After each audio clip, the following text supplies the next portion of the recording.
book. It was challenging, the first one. Because he wanted to be in the place of love. Somebody came up with the idea. And he was 100% accurate in his prediction. Selenium, iodine, or calcium, you don't have to know any of that stuff. All you have to be able to do is chew.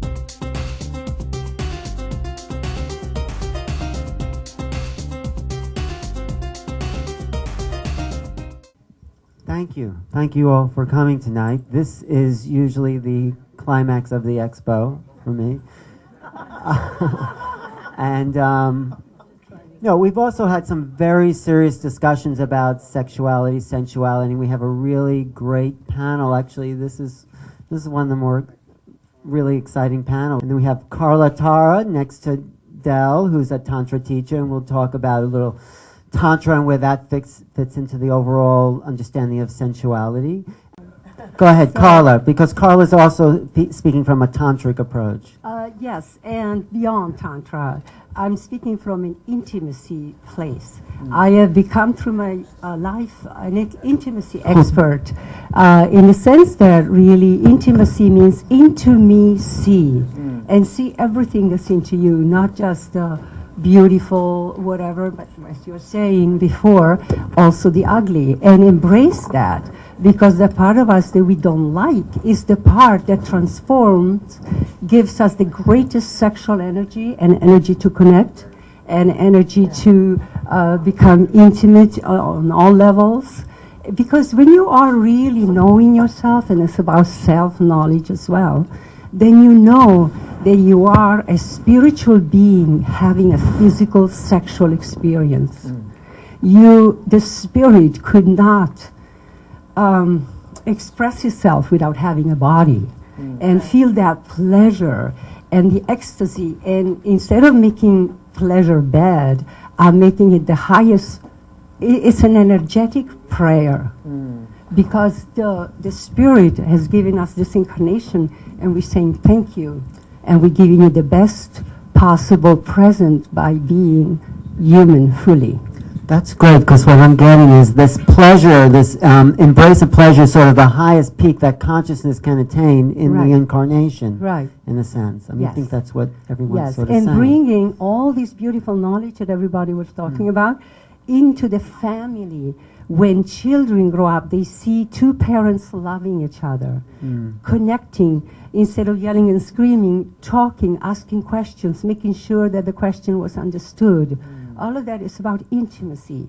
And when children grow up in a family that communicates well, they attract a healthy partner. They have a good life. So that's what I'm committed to helping people. Thank you. That's great. Yeah, that explains intimacy too, because you don't want to be just, you know, an open. You want to know who you are, so you can also meet the other. Exactly. I get it. Here, go ahead. Okay, so I really, you made great points. Amazing, very well thought out, and what boundaries are so important because they create safety.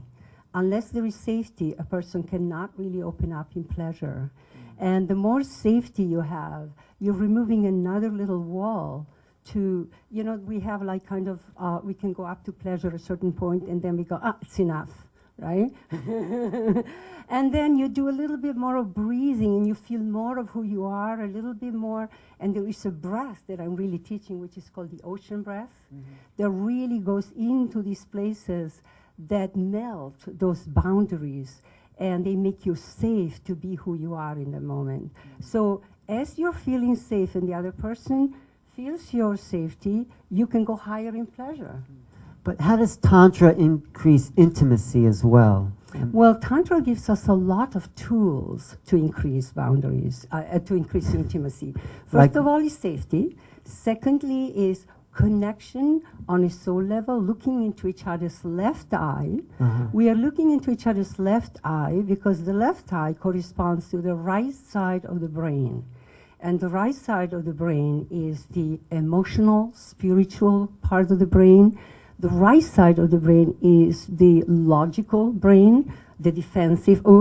He has like my uncle, the left side. Yes. And so the right eye connects to the left brain. To the left brain. That's and the right and the left eye connects to the feminine receptive. To the feminine receptive. So if you both allowing yourself to enter into this safe space of intimacy, you actually see from the back of the brain, go inside your brain and looking outside, and you become a mirror of each other. And there is complete intimacy just in that look. Yeah.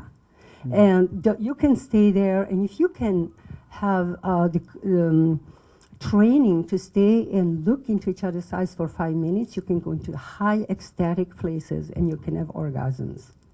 Yeah. That's nice. Yeah, it has very, so, yes. I'm going to try. No. Right. Thank you. And then there is another part of Tantra. I was looking into your eyes. And no, tell me. Sorry. I hope you were looking into my left eye. I don't know. Okay. I was feeling something, okay? No, go ahead. It's wonderful. And then Tantra teaches the connection from the breath to the touch. The breath? The breath. The breath. Breathing. And the breath too, of course. The breath. But the breath to the touch. So when we connect that intention with the breath and we touch at the same time, you feel the whole spirit of the person touching you, not just the hand, not just the surface of the hand, but the whole being enters you. And you can go as deep as to the bone level of a person with very gentle touch just with the intention. Yeah. Thank you. Touch. Yeah, you're welcome. I want to talk about masturbation a little bit because actually Melissa and I were talking about this before the panel, and just seeing, does that sometimes get in the way? I mean, it's one step, but it seems like it can also get in the way of being intimate with someone else because you get used to something and then it's harder to connect. But how do you see the role of masturbation and connection with someone else? The idea that masturbation is absolutely essential to become a good lover. First of all, you need to know how your body responds before you can gently ask your lover to do certain things so that you get both to the highest pleasure, you get to win. However, and with using tools to masturbate and so on, yes, you connect with yourself very well. And Tantra says, however you start the sex, it doesn't matter. You can start a fire with paper or with sticks, it doesn't matter. When the fire is burning, then rise it up into the power center, into the heart, expand it into the heart, and then connect with another being. So how you get started, it doesn't really matter, really. That's okay? good. Yes. That's good. Yeah, go ahead. I wanted to just add a little bit to that. Please. It's all a matter of being conscious. Yeah. It's consciousness. If you become unconscious with listening, just you are unconscious. You're not connecting with yourself or with your partner. Right? But if you stay conscious, you keep choosing to expand that energy. First of all, you have to have an intention. Okay? I'm intending to make love to myself in the presence of my lover, we both, in order to expand each other's energy and love, and then together we can go higher with consciousness. Right. And so what the last thing you said, Melissa, was where does it go from, where does it get into sexuality as opposed to, so you're just, does everyone agree with that? Or is there, like, when you go to the genital areas, there's an increase in nerve sensation which makes it sexual? What I have, is that okay? Yeah. Okay. So what I see, the difference is that when you have highest sexuality, you have also the highest sensuality. And you go to the places like the clitoris, which has 8,000 nerve endings in one little thing, and you get into this big place of sexuality. But you're still sensuous. Right? But sometimes you're sensuous without being sexual, right? I think that I was very sexual when I was in a car, 18 years old, rubbing against each other without even taking off our clothes. That was sexual and sensual. So we cannot really say it's just it's the intensity of the experience. Please. This beautiful rising of the energy, what it does is like alchemy. It transforms practically sexual energy into energy of power. into energy of love, if she comes up, energy of communication, clear, powerful communication, transparency. You don't hide anything. When you are in your heart and you don't hide anything, you are in bliss right there.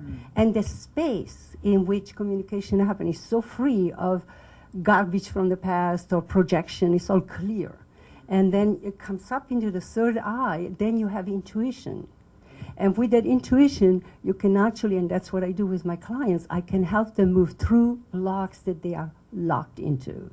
So that, as you're saying, the energy comes up and you can use it how to heal or to turn somebody on or to relax somebody, or somebody's really tired, you can send them energy from your energy centers up to the heart, out to the eyes, or through the hands. It doesn't matter. Or even the intention is enough. So it's no longer sexual energy even. I mean, it's something else. It's all the same. We keep... Yeah, Like we keep making differences about, like, what I'm saying is there is all God, it's all energy. Consciousness and energy constantly connecting with each other. They are having intercourse constantly. Consciousness and energy, right? So it expresses itself in different levels. On the sexual level, they're very tight together, very powerful. That's why we feel sex more. As we are going up the chakra system, they become more expanded, these energies. But it's still God energy. It's only one energy, God, Goddess, consciousness and energy. So we cannot separate what is sensuous, what is sexual, what is spiritual. It's all consciousness and energy. Okay. Anyway, what I wanted to say is that women are very lucky. We can have as many orgasms as we want and as much ejaculation as we want. We are not losing energy. Man is losing energy. Is that what you meant, the danger? I mean, why would there be a danger in female ejaculation?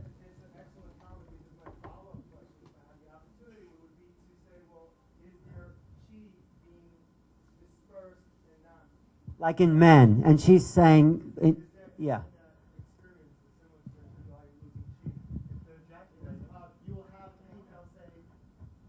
No. Yeah, a precaution is just, I would suggest, even a suggestion for the man is to ride the woman's waves while she's having those orgasms, taking that energy in, expand your own energy, and then at the end you can either rise it up or you can also ejaculate. There is an ejaculation choice. If you're young enough, you can do it often. If you're older, less. Because, that's the only But thing. I do think the Chinese say that the men lose his chi, but the women actually gain chi We gain by chi. creating those fluids.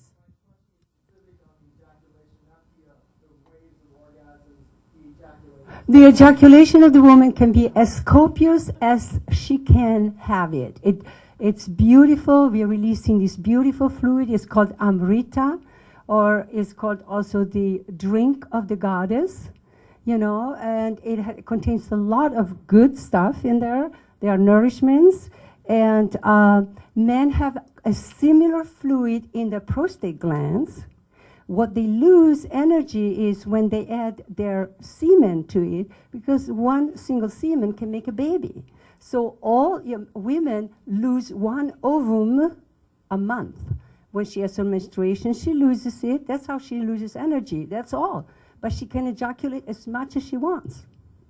What I wanted to add to that also is for women not to be measuring their pleasure through quantity of ejaculation. That becomes this new thing.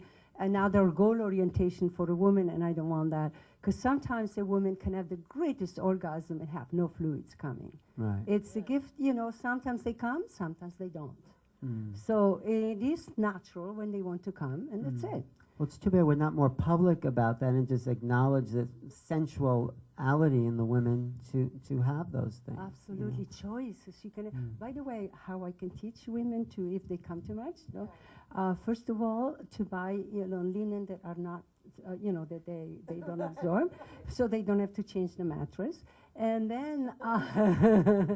And then I ask them to use PC muscle exercises to strengthen those muscles. Because when you ejaculate as a woman, you press those muscles out. It's like out like this. Like, so I teach them to pull in instead. The muscles you can press out or you can pull in. So if I teach the woman to pull in those muscles, you can change that if that's too much. Did you have anything to say? Anybody? Sex and intimacy. Nicole? You want to? Yeah. Right. So the intimacy is always there. So when you look into each other's eyes, it's already there. When you touch, it's there. So when you make love and when there is the sex energy adding to that intimacy, you become more intimate.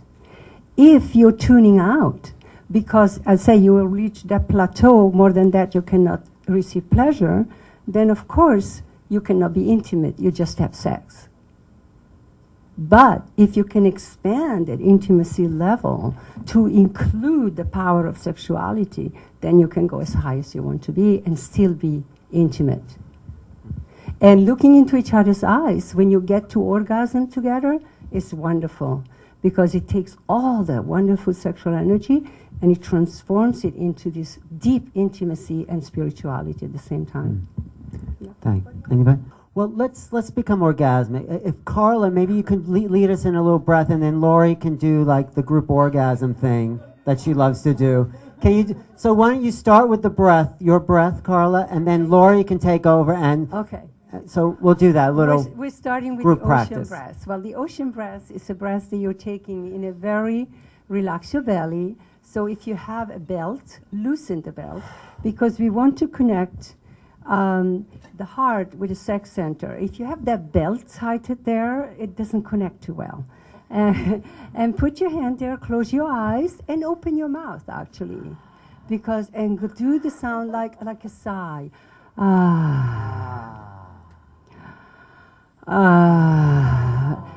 And allow yourself to make sounds.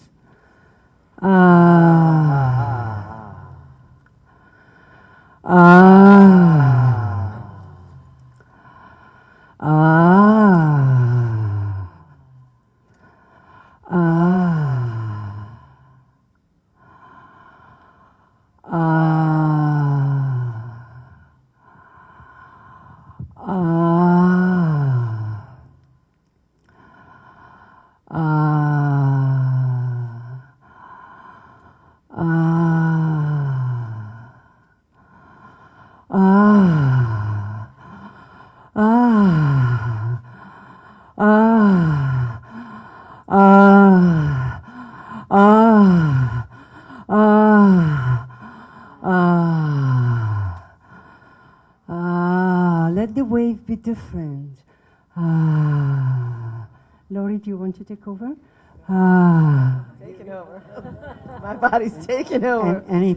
Carla, tell us about your workshops, your lectures, what you're doing. I'm doing a lot of workshops. I've become more a teacher now than before I was doing a lot of one-to-one work. Now I'm doing one-to-one work with special people who really want to learn Tantra. And I do a lot of workshops, introductory workshop that gets you into the space of intimacy.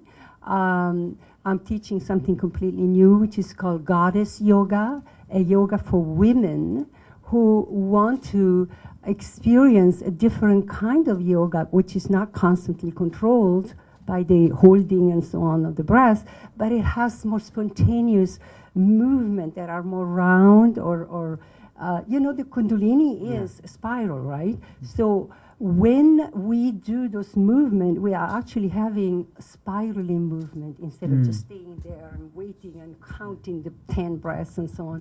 We're just moving with it. It's fantastic. I have women really telling me at the end of the hour that I have an experience of tingling sensation throughout the whole body. And what's your website? It's Carlatara. Carla at carlatara.com. And I have another one, which is that's Carla at onetantra.com. And the number one and then Tantra. That's more about Tantra, but I'm also a teacher of intimacy, and I'm also teaching baby boomers now about how to accept their sexuality as they become older and things are changing. So